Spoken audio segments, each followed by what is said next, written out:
Hi, everybody. I am Barb Steinberg. I'm a teen life coach, a parent coach, and a speaker on teen girl issues. And today I am interviewing Tina Laboy, who is a registered dietitian here in Austin, Texas. And I recently went to a talk of Tina's, and I loved her and what she had to say so much, I felt like I needed to share it with you guys because, as you may have heard me say before, girls, their weight, their bodies, their relationship with food, all that is a passion near and dear to my heart.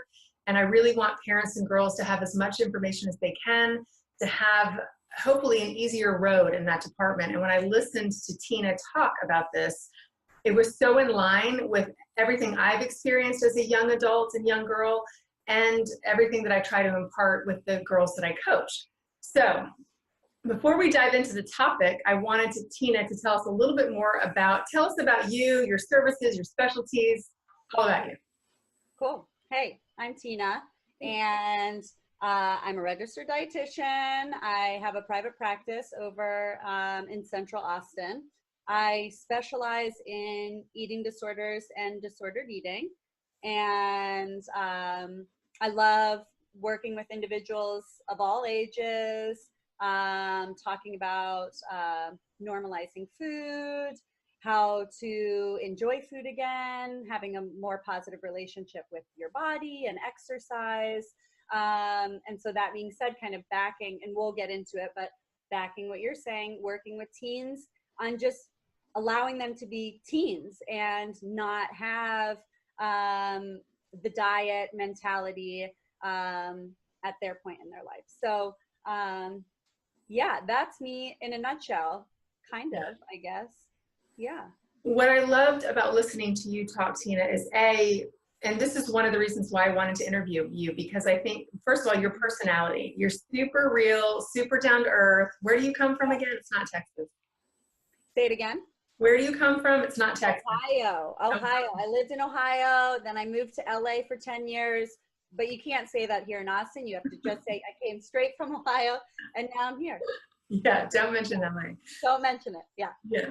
So I love that your personality, you were just so real, so down to earth, you had a great sense of humor. You just said it like it is. And I just thought any teen girl, like so many of the teen girls that I work with, they would love to work with you. And that's why I love working with teens, because I feel like I feel that connection, and I feel that I can just be straight up with them, and I feel like they respond great to that. So, because my main goal is really to just get them to a place that they have a positive relationship with themselves, and that can be translated out so that they don't have to focus on food, controlling their body, controlling exercise, that they can really just be genuine in their life at that time. And hope that carries with them through adulthood. That is what I loved listening, coming from you, because in today's world, our girls are all of us are really bombarded with the deprivation, and that these certain categories of food are wrong or bad, and you should eat this way, not that way, rather than listening to yourself, which we'll dive into that. Right. But when I was listening to you, I was literally exhaling, because I was just thinking about the permission and the kindness and compassion you'd be giving girls around food and their bodies. Yeah. Well, awesome. I'm glad you got that. Yeah. So anyway, yeah, it was so great for me. I wanted to share it with everybody else. Yeah. So let's dive into some questions. The first one is, so what are the most prevalent issues you are seeing with girls and young women when it comes to food and body issues? I am seeing a lot of teens come in that are on diets, that have been put on diets either by their family or by doctors, who are maybe being weight shamed, or have pressures through school to be a certain way in their body. We have this kind of thin ideal in society today, and in those teenage years, it's such a sensitive space, sensitive time in their life. And I'm finding that in that natural insecurity, they're turning to manipulating their bodies through food, exercise, a lot of negative ways. And sadly enough, I'm, really seeing that. So another angle of that is, in today's time, we have access to constant information. We can Google something, there's tons of podcasts, there's documentaries. And so the fad right now is veganism. And so and no shame in people that are vegan, but having these teens come in that are on a really restrictive diet and them not really knowing yet why, it's really just what their friends are doing. That to me is super, super concerning. So unfortunately, I'm not seeing a lot of normal eaters, So I'm thinking in particular with the teenagers, and they're going through puberty, there's a lot of growth and development taking place. Oh yeah. And I'm imagining that one of the biggest pieces of your job is educating them on what their body needs in order to develop appropriately. Right. Yeah. And unfortunately, with the certain diets or restrictions that they're on or behaviors that they're doing, they're depriving themselves. And, through work, we can get to a space where they're trusting me and the information that I'm providing them. But initially, it's not really in that space. They're more concerned with who they'll fit in with and what their friends will think. And so they're more willing to engage in something that is pretty harmful on their body than the latter, Yeah. So I would imagine it takes some time for you to build that relationship and that trust before they're willing to take the leap of faith. Sure. These are the hardest. Yeah, they are the hardest because they're super skeptical, which is awesome. I love it. They're not just going to jump on board and be like, oh, got it. Okay, I'm 100% in. But, so it takes that relationship building, which is one of my favorite parts, of working with teens. And so we get to be funky and funny in session and build that relationship. And so that over time, they can make those choices for themselves. It's not something that I'm forcing them to do, if appropriate at this level of care. Unfortunately, sometimes they have to step up and they are forced to, make these changes for their bodies once they're. Yes. Yeah. We'll talk about that. So that's when they're in a significantly unhealthy place. Yeah. So I'm gonna give you two ends of the spectrum here on what I've heard parents share with me. So what can a parent do to help her teen if she only wants to eat junk food, and that's pretty much all they see her putting in her mouth? And I know so many moms are freaking out. They're like, "Can you please eat?" Yeah, I get this. Yeah, I get this question all the time, and I have people in my practice that it's deep down, it's parents just wanting the best for their kids. And I get it. But unfortunately, they themselves are poorly educated on food and nutrition. And I believe, and this is what I tell parents, and a lot of times I get you're crazy.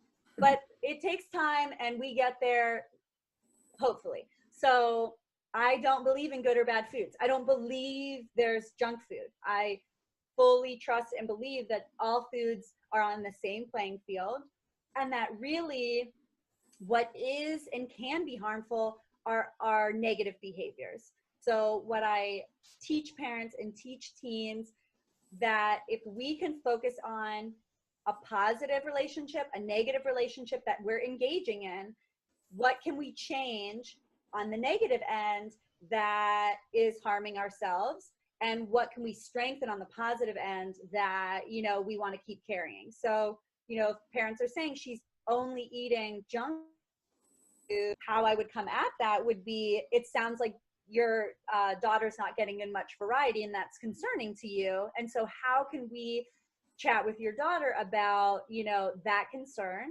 and move from there to support more variety? One angle could be that the parents are shaming them for the choices that they're making. So as a result, there's this rebellion saying, well, this is all I'm going to eat because they want me to eat on the other spectrum. or they just genuinely don't like certain foods that the parents are serving. Yeah. So, you know, a strategy around that would be, let's sit down with your child and ask, what foods that I'm serving do you like, not like? What do you want to see more of? Instead of saying like, you can't be eating this food. We want to come from an angle of adding. So what can I add? What do you like? What can we bring to the table that can be more supportive of incorporating balance? Yes, I love that. Yeah. When you were saying, it's so funny when it sounds so basic, but sometimes the most basic things as parents we somehow forget. We don't mean to, but we just do. And when you said sit down and ask your child, what do you like? What do you not like? What do you want more of? What do you want less of? I instantly had a memory of my mother serving liver and onions, and I threw it up at the table. So because I threw it up, I didn't have to eat it again. So that was the barometer. That was the, yeah. Yeah, well, we don't want to get to that point where people are throwing up at the table. Yeah. We want to take it maybe 5 steps before that point. Yeah. No need to barf at the dinner. No need. Yeah. Okay, so what can parents do if their daughters are, and I've heard this before, they're extremely picky. I mean, I can think of, she only eats beige food or white food, and they're really worried about her nutrition and her health, and they just can't figure out how to make that better. For sure. And we need to recognize that, you know, at this time in their life, they really just need energy. Now, we don't want to just be supporting 1 or 2 foods that they're eating, or, you know, we want to support variety, but that's where a lot of times I just sit down and ask them what's going on. Why is there something happening to where, you know, you aren't able to get variety in? Maybe they only like white bread and they don't like the wheat bread that mom's buying. So what? That's okay. They can get in fiber through other places, you know? And so that's what I get a lot. Like, they're only eating white bread or white rice, or they're worried about, you know, kids not taking in whole grains or lots of fruits and veggies. But unless the child is actually having symptoms of issues like not going poop or something like that, then what's the big deal? You know, to me, let them kind of figure out their likes and dislikes. So there's a woman named Ellyn. I don't know if you've ever heard of her. Yeah. But this is for like kiddos, but you can still use the ideas with your teens, that she talks about the division of responsibility for the parent and for the child. And so with that, a lot of parents, you know, get really anxious that they need to be forcing their kid to eat. They need to be meeting all these specific requirements. And what that does, and this will guide us into the next phase of what we're going to talk about, but, you know, they're not letting them be an intuitive eater. And so, you know, with the division of responsibilities, which says that the parent's responsibility is to provide the food, provide the access, provide the variety. And then the kid from there can really pick and choose what they like, don't like. You don't tell them you can't get up from the table until you finish this. That's not intuitive eating. And so if you start to notice, hey, they really only like these specific foods, then I would ask them. Maybe they don't like a texture. Maybe they don't like a taste. Maybe they don't like the way you're cooking it. There's so many reasons why, that if we can come from an angle of questioning in a supportive way, then I think that, you know, we're allowing them to be able to access that inner intuitive eater. Yeah, so that is great. So that really it leads right into the next question. So I really would love parents. I mean, I wish so much when I was a teenage girl that my parents had heard of intuitive eating and knew what that was about. Yeah. So what I really would love is for parents to not only know what that is, but how can they as parents support that and grow that and manifest that in their own children? Right. So intuitive eating is a way of eating that is a non-diet approach that allows us to eat with body attunement. So a lot of, you know, it's you can eat whatever you want when you want, but that freaks people out. Like, well, does that mean then I'm going to eat 10 cookies for breakfast? That's not healthy. You know, that's what I get. And I'm like, hold on. So we eat with body attunement. We are checking in with ourselves. We're recognizing that certain varieties, certain foods, they feel a certain way in our body, and other times they may feel differently. And so if we're eating with that body awareness, then, you know, we're being intuitive. And so I have a 4.5-month-old. I think of him like he is not educated in nutrition. I'm not teaching him how to eat. He tells him to eat, and I cannot get him to eat more if he doesn't want to. And so he is an intuitive eater even at 4.5 months.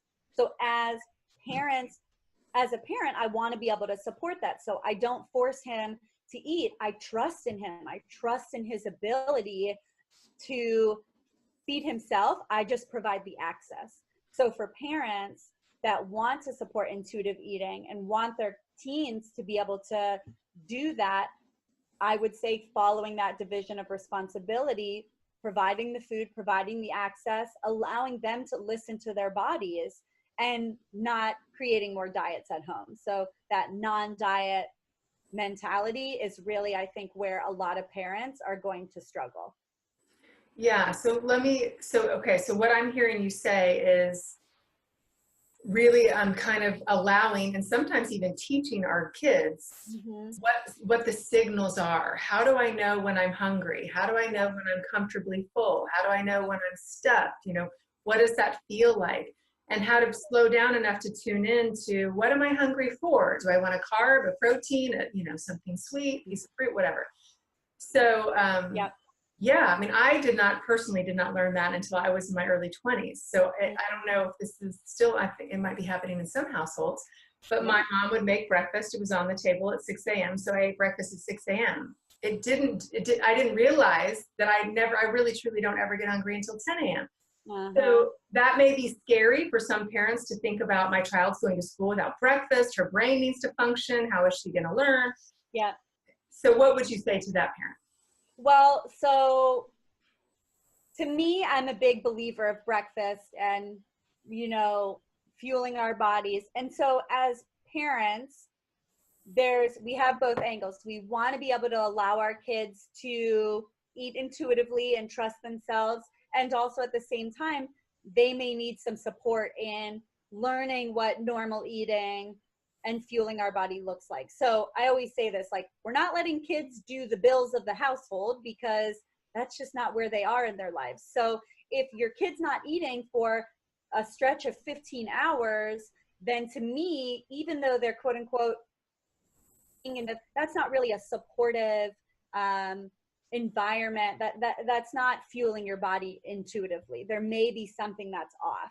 And so with parents, well, let me back up. In intuitive eating, there's 10 principles. And in each principle, it kind of talks about different areas: making peace with food, like resisting that diet mentality, honoring your hunger and fullness, finding a positive relationship with exercise. So through those principles, it's focusing on all those areas. So I would say, let's sit down and here's breakfast, but I'm providing it to you and you can eat as much as you want. Even if they're taking a couple bites and saying, really, I'm full. Okay, fine. You at least provided your body and created a positive space for an eating environment.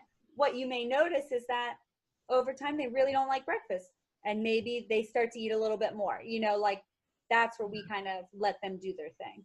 And when you're talking about access, providing them with food to take with them. So at 10 o'clock or whenever, they can have some food in between classes or whatever.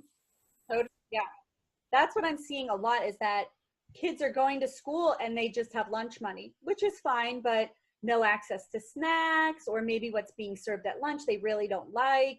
And so to me, being able to at least have some stuff with them, like different snacks or options for lunch, it does give them the opportunity to fuel their bodies as they wish. But I'm not really seeing that a lot. So that's kind of some of the angles that we work on in session.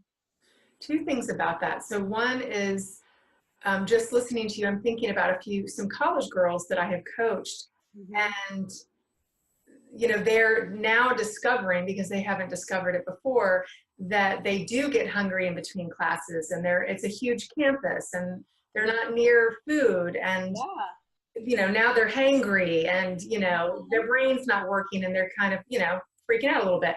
So we're literally now at this stage of the game, with a 19, 20-year-old talking about what could you have in your backpack, and what could you have in your dorm room, and so on. So I love the idea of girls getting these tools when they're still at home with their parents. So when they leave, they've got these tools to use. They got it. Yeah. And they're not learning this for the first time and going, oh my gosh, I don't know how to eat. And then sadly enough, if that doesn't happen in the college age years, I'm seeing women in their 30s, their 40s, their 50s and older saying, I still don't know how to eat. I've never actually learned how to eat. So, we really want to not have people living half their lives questioning their bodies. Yeah. I think that's why I love what you're teaching with the intuitive approach, because there are so many beliefs and doctrines and rules out there around food, which is the opposite of intuitive eating. Yeah, totally. When I was listening, diet approach. And when I was listening, they're like, well, but isn't intuitive eating a diet because it's a style of eating? And it's like, no, I'm not telling you that this is better than the other. It's really just listening to your body, which for some is very challenging. Yes. And that's where you come in. Yep, totally. So, all right. So that leads us into our next little area. And this is a really big question, and I know we cannot cover it all in this time that we have, but you've just mentioned sometimes that's challenging for girls about hearing those signals, knowing what they want to eat, knowing when it's enough, and not being on a diet, all of that. So how will parents and girls know if they have an eating disorder versus disordered eating? Yeah. And when it's time to get professional help? It's so tricky. It's such a tricky question. I don't even know. I mean, I do know, but it's hard to describe that this is the main warning sign. I don't have that. But what I would say for parents, if they're noticing that their once normal eater is now asking more about food, or is starting to show signs of maybe more pickiness, or I just want to be healthy. Like that seems to be the term. Like I just wanted to be healthy, so I cut this out, or I made the, or it's when the food or exercise or their body is starting to be fiddled with that it wasn't quite fiddled with. That to me is really like, maybe let's talk about this. Is everything okay? Or, hey, let's go see a dietitian, because if you have all these questions, maybe this dietitian can really help you with that. And having it be a eating disorder dietitian so that they're promoting the intuitive eating approach versus fueling their child's diet, And then, so that's when I would really start it. It's better to catch it earlier than wait till it's like, oh, I'm coming in here and my child has changed their weight X amount, and here are these behaviors that are happening.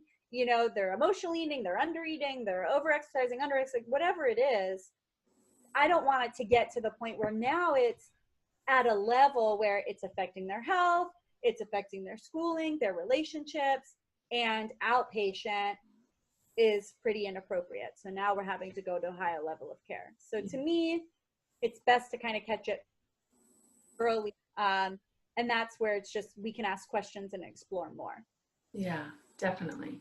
And you mentioned an eating disorder dietitian, which you are. Yeah. So I forgot to, it's hard for me to like, hey, tell me about yourself. I'm like, I don't know. Yeah, I'm a certified eating disorder registered dietitian. So meaning that, I went through a specific amount of training. I have to hold a certain amount of hours, certain continuing education to kind of keep that going. And I also supervise. I'm also a supervisor for other dietitians that are trying to get that certification. Yeah. So for parents that are wanting to seek help, you don't necessarily need to find a dietitian that is a CEDRD, which is what I just talked about, but realizing that they actually specialize in eating disorders, and that their philosophies kind of line up. And so if someone's saying that they are doing weight management or can provide a certain amount of diet, that isn't an eating disorder dietitian. That's someone wearing the hat that, saying that they do work with that, but we really want to protect, our teens so that they're getting accurate information. Yes. And that is, I think one of the biggest reasons why I wanted parents to hear from you, because just listening to a few of those 10 principles with regard to intuitive eating, I just already imagine the calm and the peace that can really happen with these girls around their body and their foods. And that's why I do what I do. I imagine them, 14 to 18, getting this information, developing this calmness and this peace, and being able to carry it into adulthood rather than being a 45-year-old coming to see you. I know. It's amazing. Yes. Not always that easy, but yes. Yes. It's amazing. It's a process. It's a road for sure.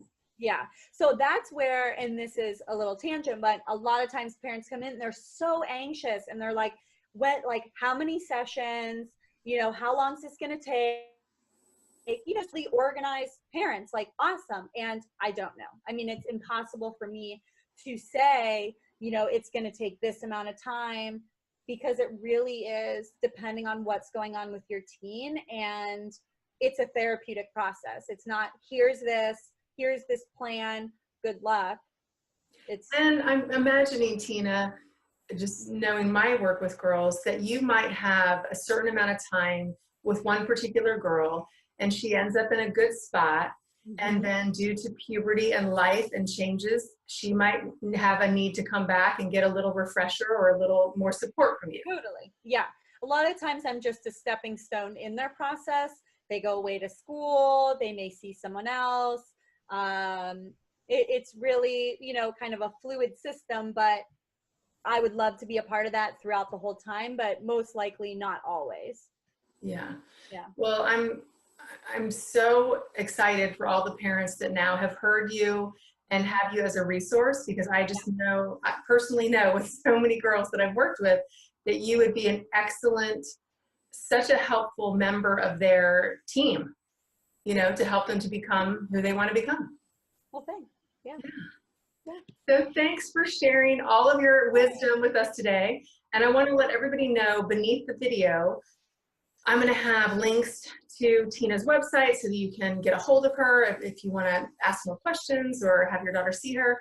And then you mentioned an author that you really like, and I want to get a link to that person as well. Oh, yeah. So there's 2 actual resources. And again, her name is Ellyn, and that is more designed for children, but some of those ideas can really be used in teen years. So that, and it's called The Division of Responsibilities. And then intuitive eating, they just came out with the intuitive eating workbook for teens. Excellent. And it's amazing. I'm in halfway through it, reading it, and it's great. I don't know, there's an intuitive eating workbook for adults, but this one is specifically designed for teens and the common struggles that they go through. And so that's a new resource to fiddle with. Perfect. Good. Yeah. So I'll get those names from you. I'll put them beneath the video for everybody. Yeah. And now you can go back to playing with your little 4-month-old Henry. I know. So cute. Yeah. Thank you so much. Thank you. I really appreciate your time, your expertise so much. Thank you. Okay. Bye, everybody. Bye.